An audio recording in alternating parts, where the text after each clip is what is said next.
Hi friends, welcome to సరరుచులు. Morning 5:30 అయిందండి. Lunch box prepare చేస్తున్నాను. క్యాబేజ్ని అంతా తురుంబట్టేదంతా తురుంబట్టేసేసుకొని తిరగబాతకు వేసేసుకొని తిరగబాతలోనే మగ్గనిచ్చేసేసుకొని కొద్దిగా కొబ్బరి పొడిని అయితే వేసేసుకున్నానండి. తురుంబట్టడం వల్ల త్వరగా మగ్గిపోతుంది క్యాబేజ్ అనేది. మొత్తం పొడి అంతా కలిసే విధంగా, కొబ్బరి పొడి కలిసే విధంగా మొత్తం మిక్స్ చేసేసుకుంటున్నాను. క్యాబేజీ తురుము పట్టడం వల్ల మనకి ఇంగ్రీడియంట్స్ త్వరగా వెళ్ళవండి. ఉడకబెట్టడం కంటే తురుము పడితే టేస్ట్ అయితే చాలా బాగుంటుంది. క్యాబేజ్ అనేది మీ ఇష్టము. క్యాబేజీ ప్లేస్లో ఏదైనా సరే తీసేసుకోవచ్చు.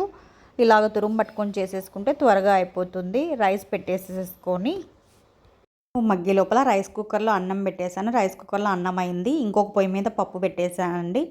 ఇలా వచ్చేసి ఒక్కొక్క స్టవ్ మీద ఒక్కొక్క ఇంగ్రీడియంట్ పెట్టుకుంటే ఒక దాని మీద తాలింపు, ఒక దాని మీద పప్పు అయిపోయాయి. అన్నాన్ని అంతా చల్లార్చుకుంటున్నానండి. క్యారెట్ సర్దాలంటే చల్లారుస్తేనే బాగుంటుంది. ఒక సైడ్ రైస్ పెట్టేసేసి ఒక సైడ్ పప్పు పెట్టేసేసాను. ఇంకొక సైడ్ సెకండ్ క్యారియర్ ఉంటుంది కదా, దాంట్లో వచ్చేసి ఒక సైడ్ రైస్ పెట్టేసేసి ఇంకొక సైడ్ అయితే క్యాబేజ్ తాలింపునైతే వేసేస్తున్నానండి. ఇందులో ఉన్న క్యాబేజ్ తాలింపునే మళ్ళీ ఇంకొక ప్లేట్ పెట్టేస్తాను. ఎక్స్ట్రా చిన్న ప్లేట్ పెట్టేసామంటే ఆ ప్లేట్లో వైట్ రైస్ పెట్టేసేసుకొని పప్పు తాలింపు అన్నీ పెట్టుకొని తినడానికి కన్వీనియంట్ ఉంటుందనేసి ఈ విధంగా ఒకే బాక్స్లోనే 2 సైడ్స్ అలా సెట్ చేస్తున్నానండి. వైట్ రైస్ ఒక సైడు, పప్పు ఒక సైడు, తాలింపు ఒక సైడు, రైస్ ఒక సైడు. ఇలా లంచ్ బాక్స్ అయితే ప్రిపేర్ చేసేసాను. ఈ బాక్స్లో అయితే గడ్డ పెరుగు పెట్టేశానండి. మజ్జిగ బాటిల్ కూడా ఇచ్చేసాను.